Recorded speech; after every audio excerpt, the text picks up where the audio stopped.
छठ माई के गौरव बरतिया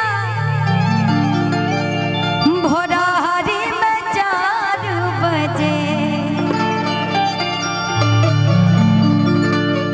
किसैया लेके चली हैं माथे पे दौड़वा भोरा हरी में 4 बजे।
तनी चुनरी ले आवा लिया के माँ के ओढ़ावा माँ के ओढ़ा के सजावा जिंदगी आपन सफल बनावा।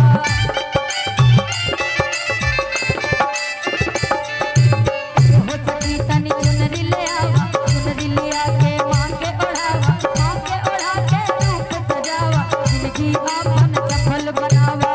रच रची गाना बसे गानावा थोड़ा हरी में 4 बजे रच रची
सखी